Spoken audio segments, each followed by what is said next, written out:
este mes de octubre de nuestro 46 aniversario, el tema que vamos a tratar es el tema de la familia. Así que todos estos mensajes que vamos a escuchar en el mes de octubre van a estar en el marco o en el contexto del tema de la familia.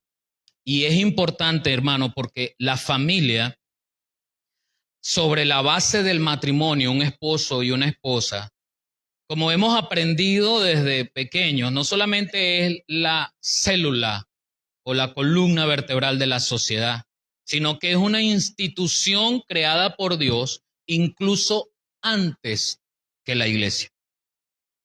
Antes de que Dios formalmente creara la iglesia, ya había pensado y estaba creando a la familia. Y anoche compartía con los hermanos donde estábamos que la familia entonces se ha convertido en el objeto de persecución y de ataque más dinámico que el enemigo pueda haber elegido. Ataca a la iglesia, sí, ataca al creyente, ataca al cristianismo, ataca las ordenanzas que se hacen, sí, pero a la familia y al matrimonio lo ataca, bueno, de manera frontal y fuerte. Hasta tal punto de que cuando el enemigo entendió que no solamente bastaba con impedir el matrimonio, con destruir el vínculo familiar, entendió que lo podía deformar, enmascarando el amor entre todos, no importa el género. Entonces no importa que te cases, acepta el enemigo que te cases y promueve que ahora el matrimonio puede ser entre dos personas del mismo sexo. ¿Ves? Entonces deforma el matrimonio y de esa manera ataca a la familia. La iglesia debe seguir siendo una fuente que proteja lo que Jesucristo mismo le enseñó a sus discípulos cuando, estando junto a los fariseos, ellos, con ánimo de engañarlo y de tratar de que cayera en alguna respuesta indebida, ellos le preguntan, acuérdense de aquella historia donde los fariseos le preguntan al Señor y le dicen, Señor, mira, ¿te acuerdas hubo una mujer que tuvo a su esposo y ese esposo murió y ella no dejó descendencia? Y como la ley dice, su hermano, el hermano de su esposo debe tomarla como esposa, pero este muere, tampoco deja descendencia. Y así sucesivamente murieron ese montón de esposos, que yo creo que ahí la venenosa era la mujer, la tóxica era la mujer. ¿Ok? Sin embargo, la pregunta fue la siguiente: allá en el reino, allá en el cielo, ¿de quién de ese montón de hermanos va a ser esposa ella? Y fíjense lo que el Señor les dice, dos principios que usted y yo debemos aprender y entender. Primero, erráis ignorando las Escrituras, porque allá ni se van a casar, ni se van a dar en casamiento. Hay una ignorancia profunda a la luz de las Escrituras. Y el matrimonio tiene su fundamento en las Escrituras, en más nada, en las Escrituras, porque allí nace.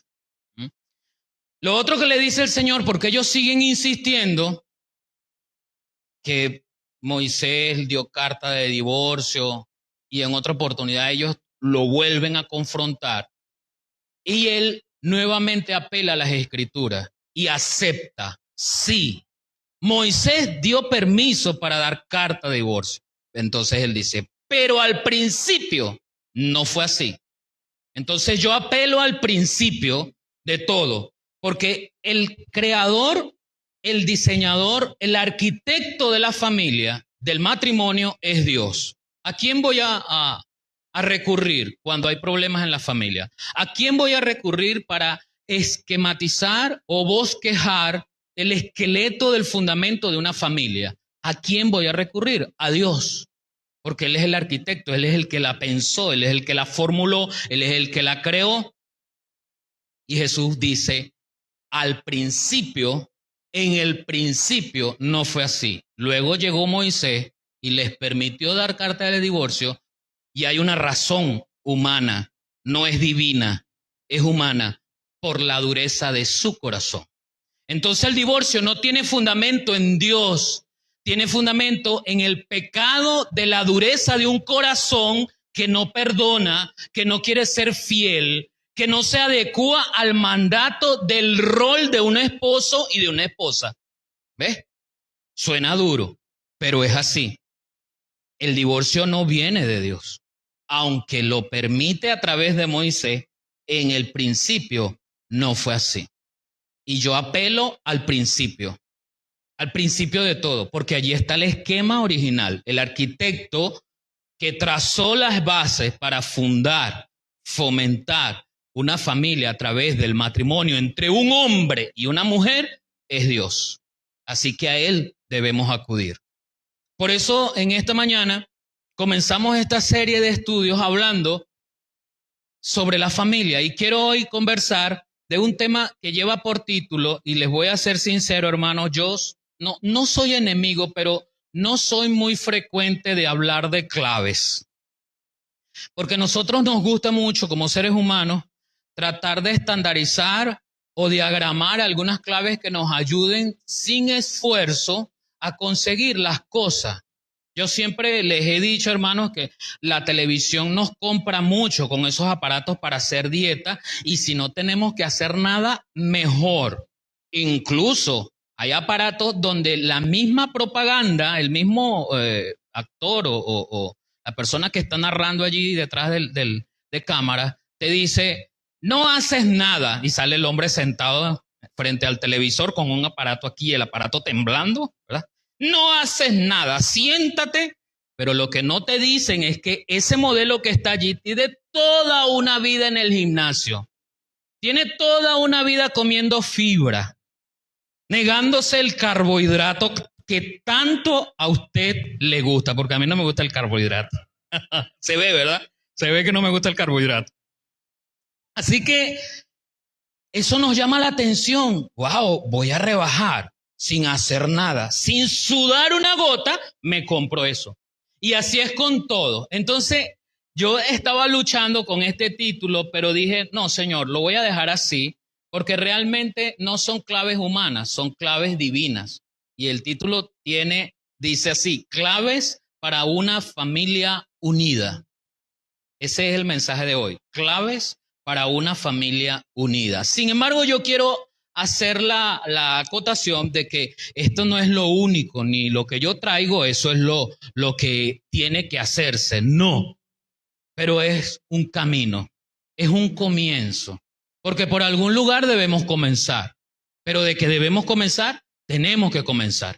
Ahora, la familia tiene enemigos, la familia como tal. La familia tiene distractores.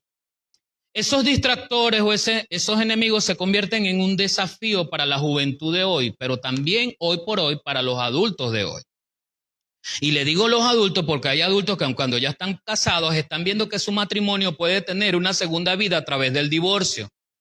De modo que si ya llegué al llegadero, tengo una opción, el divorcio. Pero no pienso que antes de pensar en el divorcio, yo tengo que pensar en que si yo soy el que tengo que adecuarme, porque no he perdonado, porque no sé pedir perdón, porque no quiero establecerme en lo que Dios ha demostrado que es perfecto para la familia, que es la fidelidad.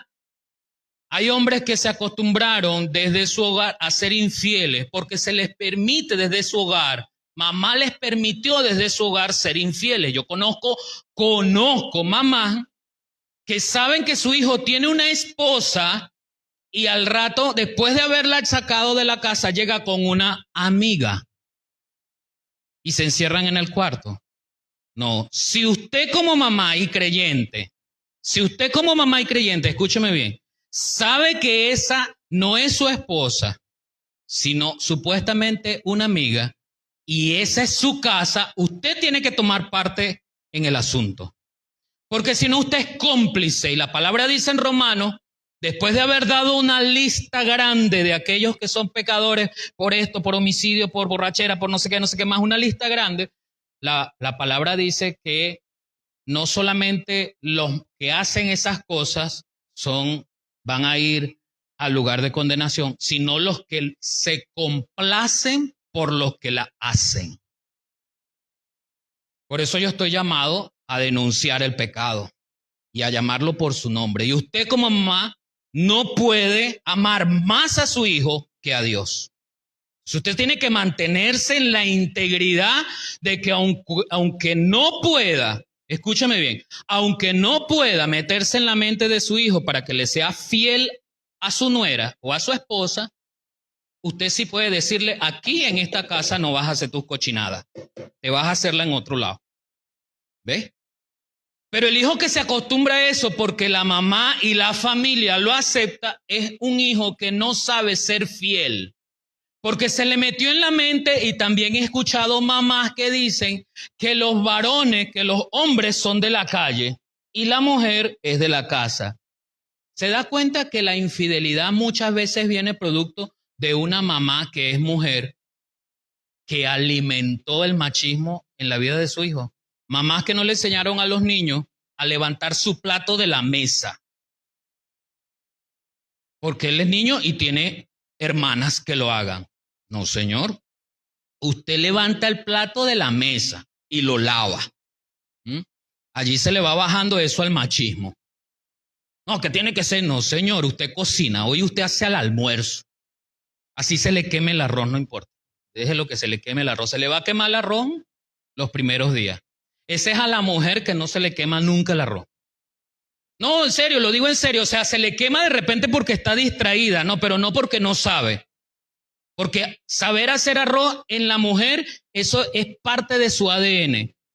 Una célula llamada saber hacer arroz ya viene allá incrustado en la mujer. ¿Ves? Ella lo sabe hacer. Se le quema, sí, pero por otras razones, no porque no sepa. Al hombre se le quema porque no sabe. ¿Ves? Entonces, con el niño, usted, mamá, tiene que enseñarle a él a hacer arroz, a hacer pollo, a hacer espagueti. ¿Ves? Enséñelo, quítele el machismo. Culmine, rompa con esa genealogía, con esa generación que fue o ha sido enseñada a ser el mero macho, a no respetar a una mujer, a no tener consideración de las mujeres, a no establecer contacto con la parte emotiva de una mujer, porque yo soy hombre y los hombres no lloran. Los hombres lloramos. Hay algunos hombres que lloran con más frecuencia y delante de cualquier persona. Hay otros hombres que no lloramos con tanta frecuencia o por delante de todas las personas, pero eso no quiere decir que no lloramos. Yo lloro de felicidad, de tristeza. Sí, yo lloro. Yo tengo lágrimas, aunque algunos de mi familia dicen que yo no tengo lágrimas por dentro y que estoy seco, pero yo tengo lágrimas, hermano. Mi esposa me ha visto llorar. ¿Ves? Quizás usted no me ha visto llorar, pero todos los hombres lloramos también. No tenemos por qué reprimirlo, pero a veces la familia levanta a un hombre reprimiéndolo de su lado emotivo, de su lado sentimental. ¿Por qué le digo todo esto? Porque una familia unida parte o se fundamenta en dos esposos, una mujer y un hombre, que han entendido cómo llevar una relación matrimonial. Y de esa manera van entonces a influir en sus hijos para ser levantados, sobre todo los varones, ser levantados de manera clara en su posición frente al matrimonio y a la familia. Como un hombre trata a su esposa, ese niño que viene allí abajo, que viene detrás de él, va a tratar a su esposa. Es más, así va él a empezar a tratar a su mamá. Por eso es que yo siempre le digo a las muchachas cuando están de novias, ¿no? Están noviadas, visite al novio en su casa. Y como él trate a su mamá, así la va a tratar a usted. Así igualito. Porque él es fiel reflejo de su papá. Ausencia o no, él es fiel reflejo de la ausencia o de la presencia que domina y maltrata a su mamá. Así él va a maltratar a su mamá y también va a maltratar a su posible esposa o su novia. Eso es ley. Bueno, quizás no es en todos los casos, hay excepciones, pero sí en la mayoría de los casos se va replicando. Entonces es interesante encontrar con la idea que nosotros como creyentes y que aquel que nos escucha pueda entender que la base que sostiene no solamente la procreación, sino la moral y la ética en la sociedad viene de la familia. De lo que un papá y una mamá le enseñan a sus hijos en el hogar. La escuela enseña matemáticas. La escuela le enseña a los niños a buscar raíz cuadrada, aunque nunca la encuentren, pero le enseña a los niños a buscar raíz cuadrada. La escuela les enseña geografía, la escuela les enseña, incluso se hacen proyectos sobre lo que es ético y lo que es moral. Pero en la casa es donde se estipula la práctica de lo que es moral, de las buenas costumbres, de lo que debe y no debe hacer una persona. Desde la casa se enseña a obedecer. Desde la casa se enseña a respetar. Desde la casa se enseñan valores. Pero un papá o una mamá que no tiene valor, que no tienen valores, ¿qué van a enseñar a sus hijos si no tienen valores? Y mucho menos si no son nada creyentes en Dios. Menos valores tienen que enseñar. ¿Ves? Ahora, ¿qué sucede? Nosotros nos vamos a encontrar, y como les dije, no es lo único, no es el único camino, no es la única fórmula, pero por algo tenemos que comenzar. 3 elementos importantes o 3 claves importantes que vamos a considerar para la unidad de la familia, porque lo que se quiere es fomentar la unidad de la familia. Hoy tenemos un enemigo silencioso, interno, que está trabajando, socavando, abriendo por debajo en silencio huecos que van a derrumbar la estabilidad de la familia. Y se llama el celular. Ese es un enemigo silencioso que no está buscando la manera de introducirse, ya está dentro de la familia. Y los padres no nos estamos dando cuenta que mientras más a temprana edad pongamos en las manos de nuestros hijos un celular, más profunda será la división familiar. Más profunda. Porque ahora tenemos personas que se ponen absortas, ¿sí? Demasiado concentradas en su teléfono. Tenemos reuniones familiares donde ya no hablamos, sino que estamos con el teléfono aquí.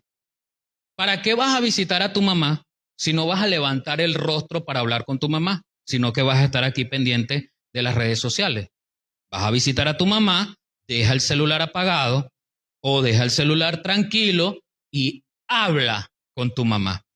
Pero si lo hacemos los grandes, ¿qué pasa con nuestros hijos cuando el celular se convierte en una herramienta para entretener al niño mientras yo hago mis oficios?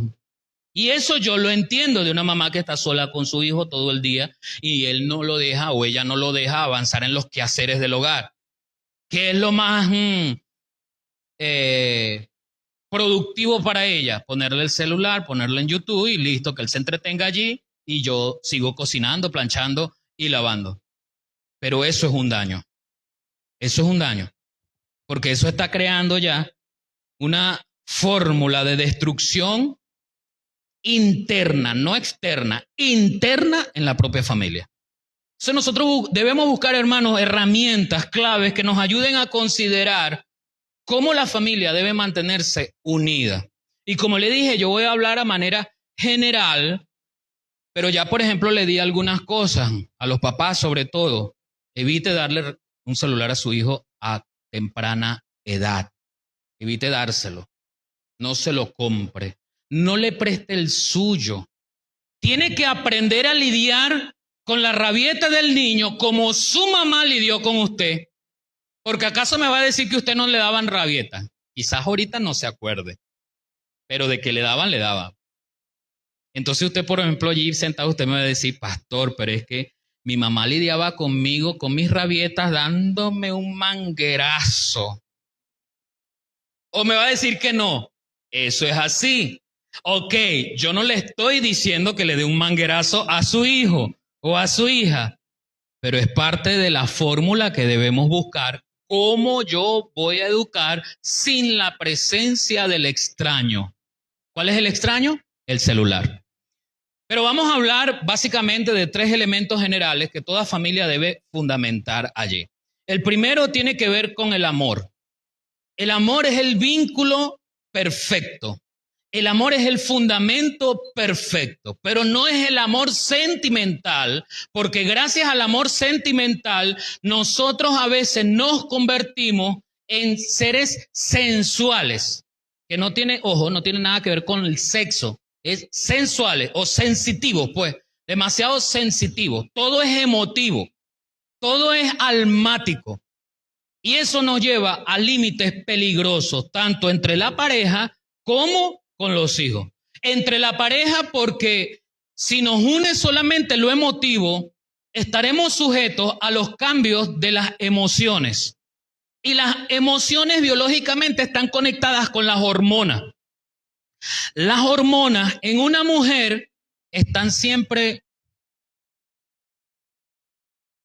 en ese desnivel. Y cuando tiene su ciclo menstrual, peor aún. Esas hormonas están activas, toditas, ahí hay un campo de batalla. Por eso es que la mujer, mientras tiene su ciclo menstrual, llora, le da rabia con el esposo, con los hijos, se descontrola. ¿Ve? Ella poco a poco va domando a la bestia del ciclo menstrual. Pero en las primeras de cambio, el adolescente pasa por ese choque de emociones gracias a sus hormonas. ¿Ve? Pero el hombre no se queda atrás, el hombre también. Sus sentimientos también están ligados a las hormonas. ¿Ve? Lo único es que el hombre, ¿qué hace? Descarga ese sentimiento en su trabajo, que normalmente es un trabajo de fuerza. Un trabajo que tiene que ver con la concentración manejando, con alzar peso, el cemento, la caja automática, el bloque, qué sé yo, la diligencia en la calle. Y eso hace pasar. Sin embargo, cuando no sabe manejar sus emociones, al llegar a casa se siente frustrado y paga en la casa lo que le pasó en la calle.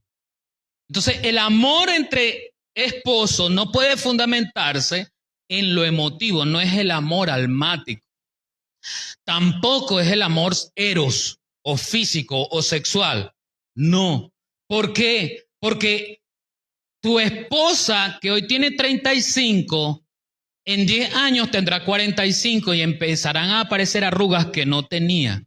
Y ese físico del que te enamoraste y te conectaste eróticamente va disminuyendo y ya como que no te gusta. Y ahí es donde vienen apareciendo términos o frases como cambio una de 30 por 2 de 15. Lo he escuchado, ¿verdad? Y eso es muy humano. Ojo, no lo estoy normalizando. Estoy diciendo que hay un anhelo del hombre de siempre mantener un esquema o un estereotipo de belleza. Eso tampoco ayuda a conectarse en el matrimonio. Con los hijos pasa lo mismo.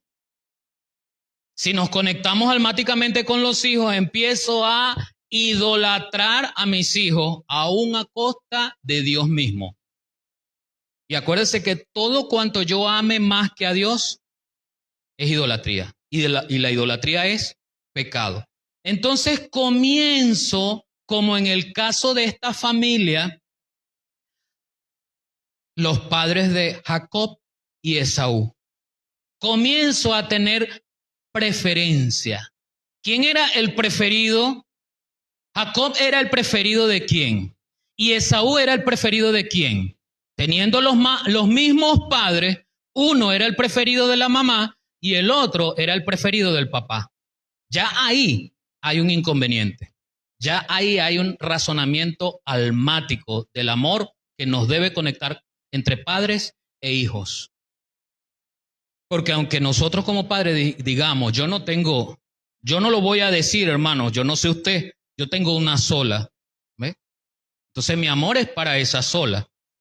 Daniel tiene 3, no sé cuántos tengan 5, que tienen que repartir el amor en cantidades iguales y en intensidades iguales para los 5, los 6. Dígame mi abuela que tuvo 12. ¡Wow! Repartir ese amor entre los 12. Tremenda empresa, ¿no? hacerlo. Pero si nos conectamos almáticamente con nuestros hijos, empezamos a apotolar ciertas conductas y no vamos a ver esas conductas negativas o disruptivas que tienen nuestros hijos porque los amamos demasiado. ¿Ve? Y empezamos a solapar esas conductas. No les llamamos la atención, no se les corrige a tiempo porque el amor es desbocado aún más que a Dios. ¿Cuál es el amor que tenemos que poner en cuenta? Porque Colosenses 3:14 dice, y sobre todas estas cosas vestidos de amor, que es el vínculo perfecto. Por eso les decía que el primer elemento, la primera clave de la unidad de la familia es el amor, indudablemente. Pero ¿cuál tipo de amor? Es el amor que describe 1 Corintios 13. Ese amor que en griego es el amor ágape, es el amor sacrificial. Es el amor donde dos esposos, un hombre y una mujer, se aman mutuamente de tal manera que ella para mí significa el primer lugar, no soy yo, es ella. Y viceversa, yo para ella no es el primer lugar. Ahora ella no hace las cosas para ella, ella hace las cosas para mí. Y yo no hago las cosas para mí, yo hago las cosas para ella y por ella. Ese es el amor sacrificial. Lo entendemos con nuestros hijos un poco, sí, pero no basta solamente con ponerlos a ellos adelante. Si no hay un complemento de la educación y la disciplina, yo tengo que saber incluir en ese amor la disciplina. Escuche cómo 1 Corintios 13, 4 al 7, en la versión traducción en lenguaje actual, nos describe ese amor ágape. Dice, el que ama tiene paciencia en todo y siempre es amable. Y me voy allá a esas mamás o a esos papás que digo, uy, se me acabó la paciencia. Escuche porque esto es en lenguaje actual lo que 1 Corintios 13 está describiendo acerca del amor. El que ama tiene paciencia en todo y siempre es amable. El que ama no es envidioso, ni se cree más que nadie. O sea, no puedo pasar la oportunidad de decir cómo hay esposos que entran en conflicto entre el machismo y el feminismo para no quedarse uno detrás de otro, cuando la palabra nos dice que el que ama no se cree más que nadie. El problema de la guerra de los sexos a finales del siglo XX y principios del siglo XXI, arrastrados hasta hoy, es precisamente que hemos querido invadir los roles que no nos corresponden. El esposo, el varón de la casa, tiene un rol distinto a la esposa. Y esos roles no tienen que ver con las actividades propias del hogar. Una cosa es que la mujer planche y cocine, y otra cosa es que ella tenga un rol de hogar. Son dos cosas totalmente distintas. Porque planchar y cocinar también lo puede hacer el hombre. Lo que pasa es que hay hombres machistas que no lo hacen. Hay hombres que creen que eso no es de ellos porque se les cae su hombría. No, nada que ver, todo lo contrario.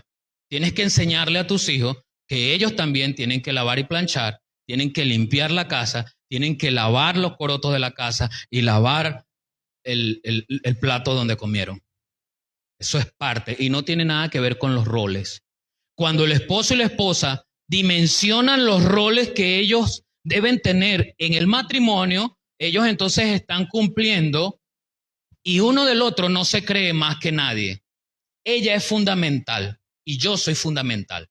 Ambos somos importantes. Ninguno es más que otro. Aquel es el que trabaja y provee. Sí, ¿qué te pasa? La Biblia dice que tú eres el que traes la provisión. ¿Qué quiere? Dejarle la carga a la esposa. Que ella ayuda, gloria a Dios, porque ella ayuda. ¿Sí me explico lo que le estoy diciendo? Entonces, nosotros tenemos que entender que el amor ágape nos dice, no se cree más que nadie. Y eso no debe ocurrir entre esposos. El esposo y la esposa no deben entrar en una guerra de roles. Tú sabes a la luz de la palabra, esposo, lo que son tus roles. Tú sabes a la luz de la palabra, esposa, lo que son tus roles. Anoche le decía a los hermanos que la Biblia dispone para nosotros, todo lo deja clarito. Y le dice en relación al matrimonio, le da órdenes, no le da sugerencias, le da órdenes al esposo que no se los da a la esposa. Y tanto el apóstol Pedro como el apóstol Pablo dan la misma orden. Maridos, amad a vuestras mujeres. Y el apóstol Pedro dice, vivid con ellas sabiamente. Será de un hombre sabio, de un esposo sabio que conoce al Señor, que es creyente, y maltrata a su esposa. Ese no es sabio, y yo dudo que sea creyente, si maltrata a su esposa psicológicamente. Quiero pensar que solamente psicológicamente y no físicamente. Porque aún dudo que siendo supuestamente un creyente, maltrata a su esposa psicológicamente, diciéndole, tú no sirves, porque nos encantan los absolutos. Tú nunca, absoluto, ayudas. Todo el tiempo, ¿ves? Y eso es una guerra del hombre con la mujer y de la mujer con el hombre. Pero el apóstol Pablo es claro y le dice solamente a la mujer, solamente al hombre, maridos, amad a vuestras mujeres. Usted no va a encontrar en ninguna otra parte de la Biblia un mensaje que le diga a la mujer, mujer, ama a tu marido. No, como un mandato. No lo va a encontrar como un mandato. Sí lo va a encontrar como una referencia, pero no lo va a encontrar como un mandato. ¿Por qué? La mujer no está obligada a amar a su esposo. Sí tiene esa característica. Lo único es que la mujer ya lo trae impregnado. Así como ella trae en el ADN una célula que le enseña a hacer arroz, así trae en la mujer en el ADN una célula que la enseña a amar a su esposo. No hay que mandarla. La prueba está en Proverbios 31 y usted va a adecuarse y a leer de qué manera la esposa ama a su esposo y se lo demuestra. Proverbios 31, 10 en adelante, está hablando del amor sacrificial, el amor ágape que tiene la esposa por su esposo y por su familia.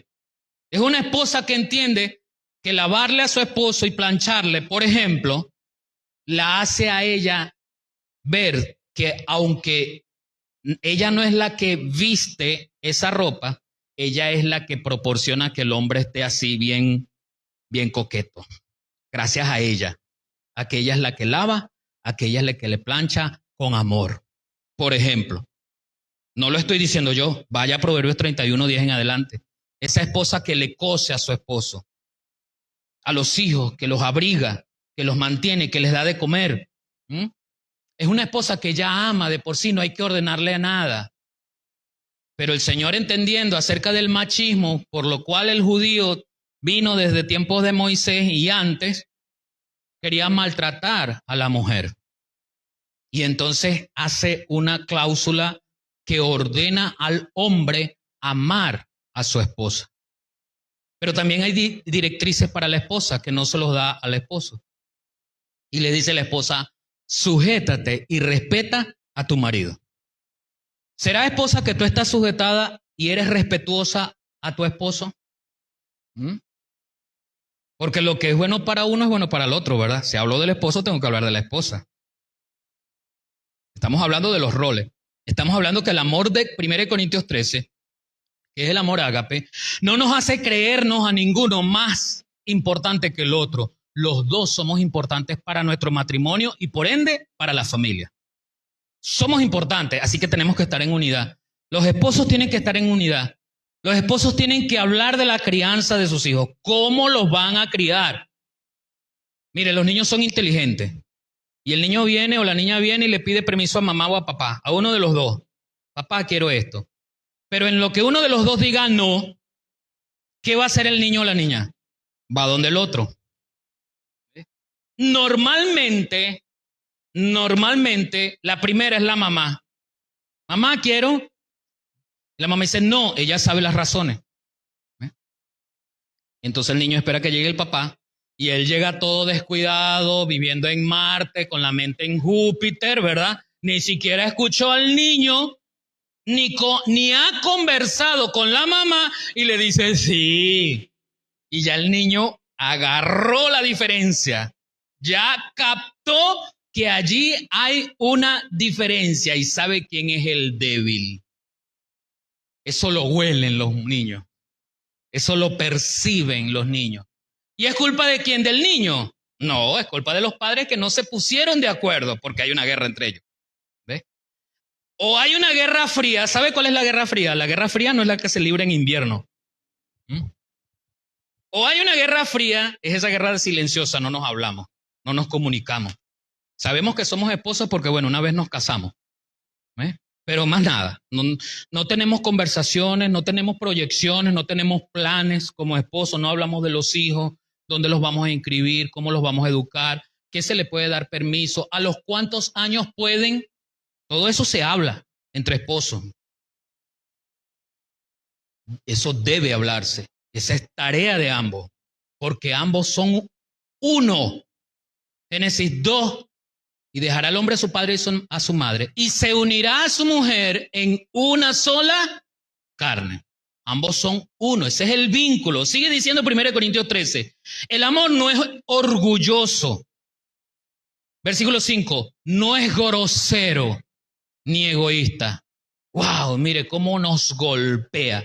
Tremenda cachetada, tremenda bofetada nos da el apóstol acá. El amor no es grosero. Nadie me va a decir a mí que ama si es grosero. Y no estoy hablando solamente de la boca y de las groserías que normalmente conocemos, ¿no? Estoy hablando de las actitudes groseras, el que es falta de respeto, el que no es considerado. ¿Ves? No se enoja por cualquier cosa. Ay, Dios mío. No sabemos hablar, pero sabemos enojarnos por cualquier cosa. No se pasa la vida recordando lo malo que otros han hecho. Ay, Dios mío. Una debilidad y una fortaleza del hombre es que el hombre olvida. Y una debilidad y una fortaleza de la mujer es la que la mujer no olvida. ¿Ve? Difícilmente la mujer olvida. Así que cuando se presenta un problema, lo primero que hace la mujer es apelar a su disco duro, que es como de 300 terabytes. Más. Y entonces le dice al esposo en una discusión fuerte, pero tú te acuerdas que en el 92 cuando estábamos allá en la casa de tu mamá me hiciste pasar una pena. Y el esposo ahí todo, en el 92. Sí, acuérdate, tenías esa camisa fea que te regalaron que yo la tuve que botar. Acuérdate, tenías en la mano una taza de café blanca pequeña. Y tú me dijiste, fuiste grosero conmigo ahí delante de tu familia. Eso me hiciste pasar una pena, ¿ve? O sea, eso está allí en el disco duro de la mujer. Pero el amor ágape dice que no se pasa la vida recordando lo malo.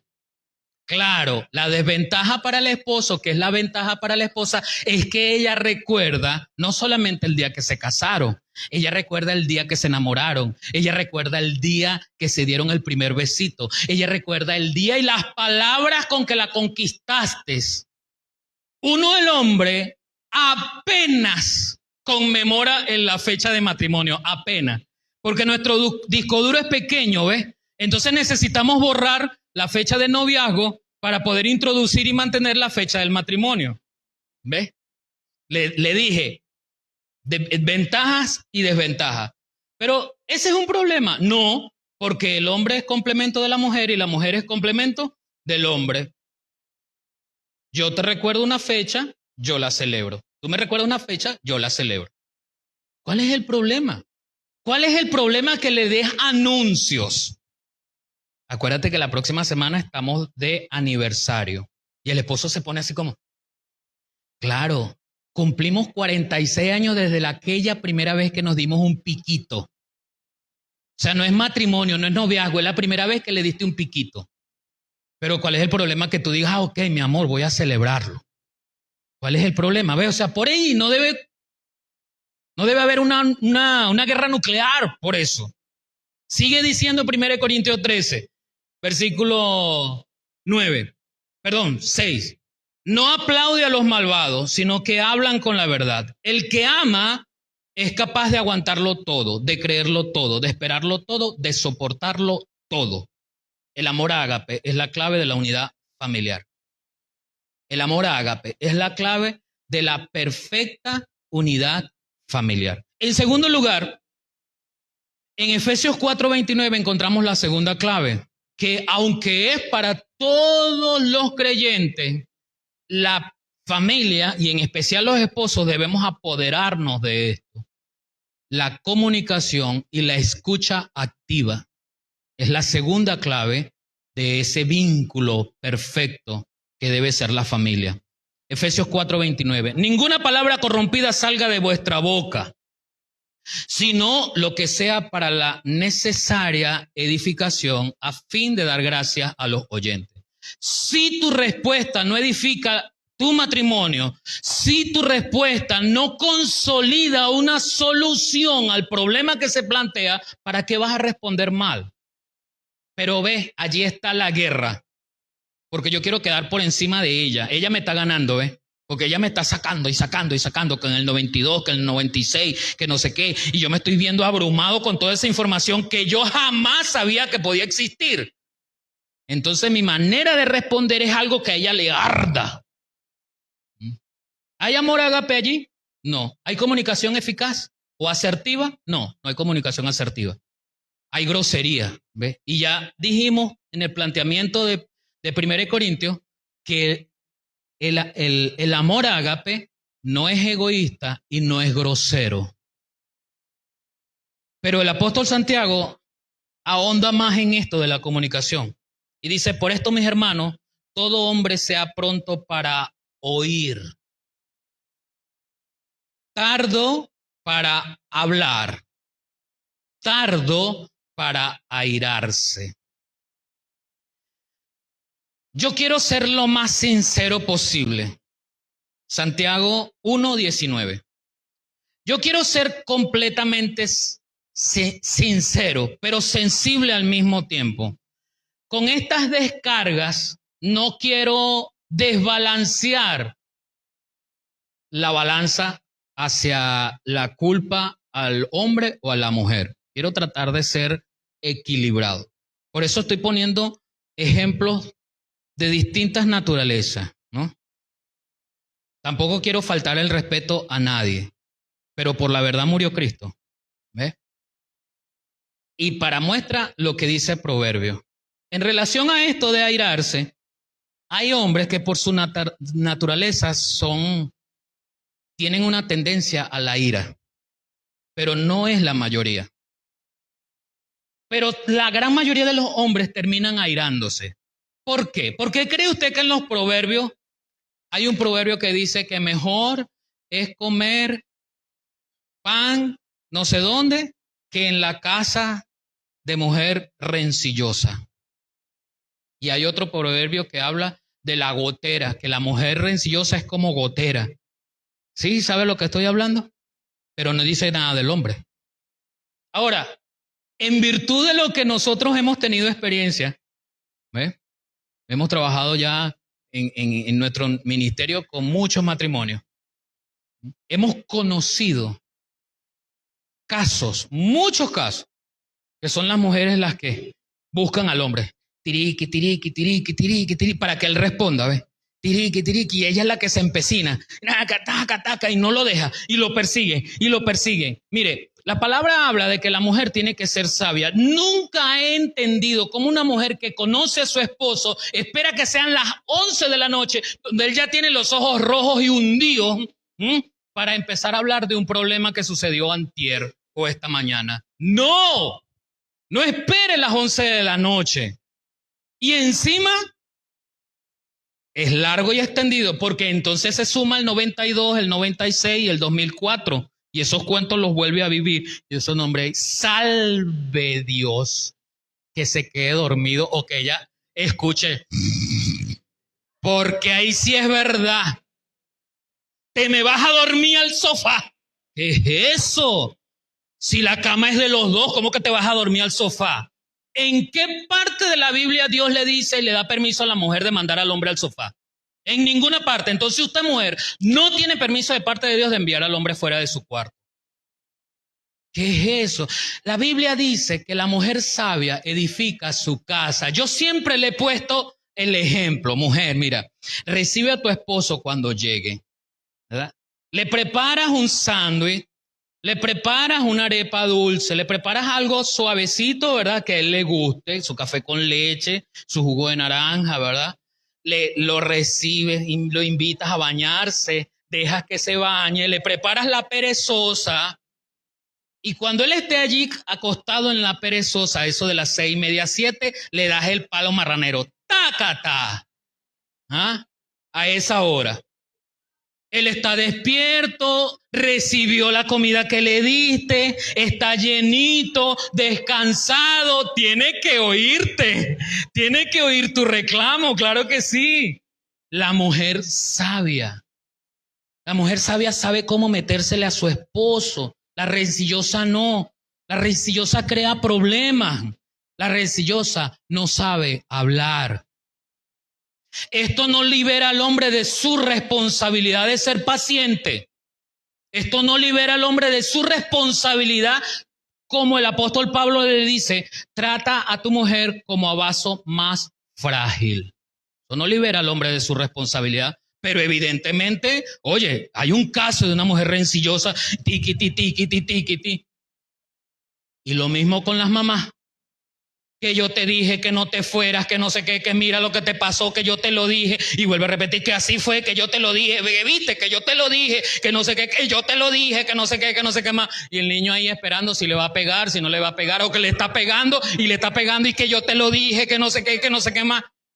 No, mi abuelo decía, al muchacho un rejazo y listo, sí, está hablando. Cuando él llegaba a la casa, que encontraba a mi abuela diciendo que su abuelo que va a venir, y ya mi abuela, a su papá, ya mi abuela tenía casi media hora ahí diciéndole a alguno de sus hijos. Mi abuelo no llegaba a preguntar qué pasó. Mi abuelo no llegaba a unirse a eso, pero tampoco mi abuelo llegaba al baño y a hacerse el desentendido. No, mi abuelo llegaba al rejo. ¿Quiénes son los del problema?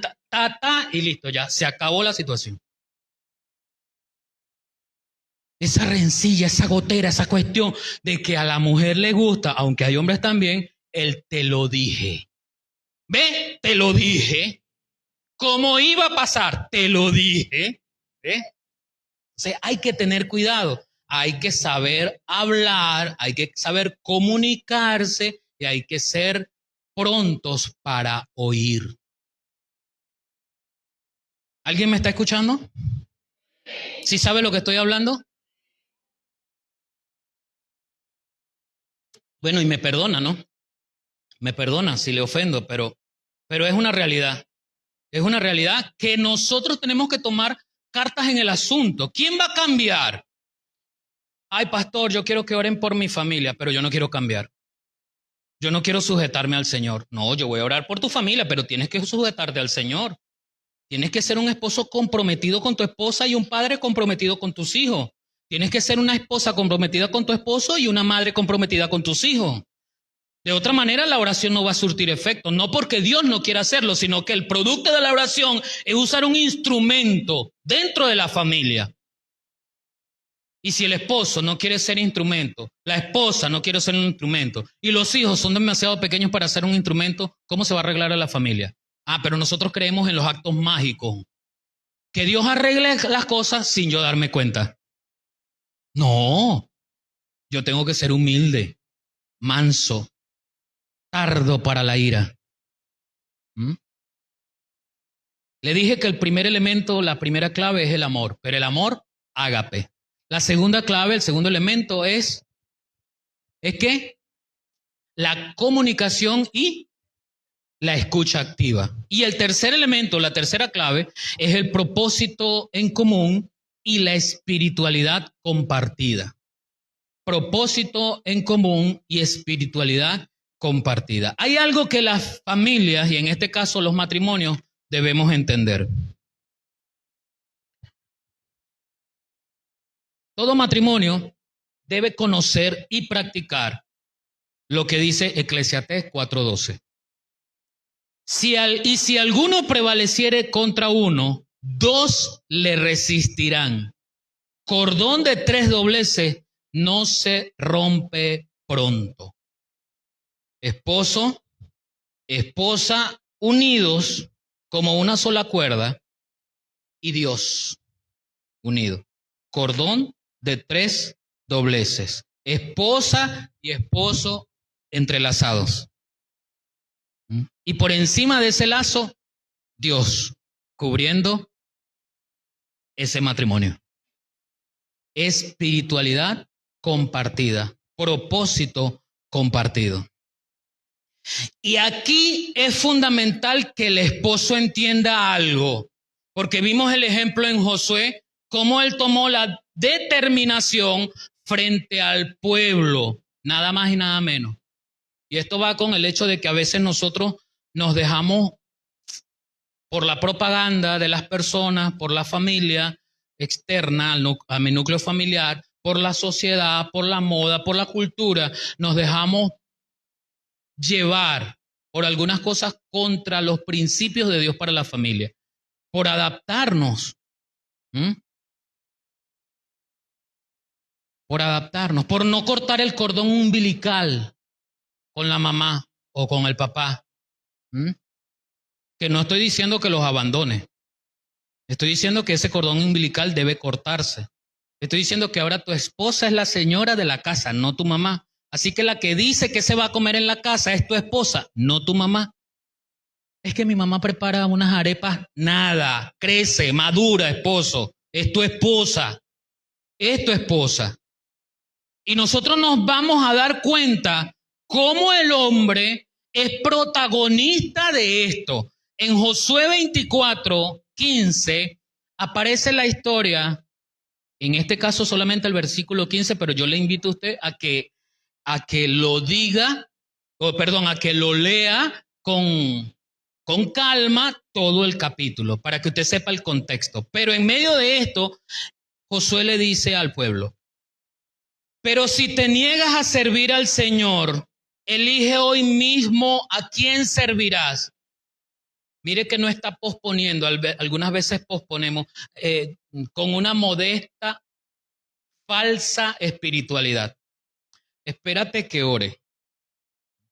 Hermano, lo que es evidente en la palabra no necesita reconfirmación de parte de Dios. Perdóneme. O sea, es evidente en la palabra. Ya la palabra, ya Dios habló y lo dijo. Ya está listo. ¿Qué confirmación vas a necesitar si ya la palabra lo está diciendo? Ya Dios lo está diciendo. Entonces, este hombre le está diciendo, Josué le está diciendo al pueblo, que hoy mismo tienen que elegir. No es dentro de 15 días, no es vamos a orar, no es ya va. Hoy mismo tienes que elegir. ¿A quién servirás? Y hace la pregunta a Josué: ¿acaso optarás por los dioses de tus antepasados? Que tus antepasados sirvieron del otro lado del Éufrates. ¿O preferirás a los dioses de los amorreos en cuya tierra ahora vives? Frente a esas dos preguntas de autorreflexión frente al pueblo, Josué ya tomó la determinación por él y por su familia. Entonces Josué responde a esto ya de antemano: pero en cuanto a mí y a mi familia, nosotros serviremos al Señor. ¿Ve? El hombre es el líder, es el sacerdote de la casa. La mujer en el servicio de la oración y el hombre descansando porque él trabajó mucho. Y encima hay hombres creyentes, creo, que ni siquiera llevan a la esposa al servicio de oración porque están muy cansados. Cuando ellos son los sacerdotes, cuando nosotros somos los sacerdotes de la casa, los que espiritualmente estamos llamados, encomendados por Dios para hacer esta elección. Pero en cuanto a mí y a mi familia, dice Josué, nosotros serviremos al Señor. Esposos, tu familia no va a llegar a los pies de Cristo si tú no eres ejemplo, como le dijo Pablo a Timoteo, en conducta, en amor, en fe.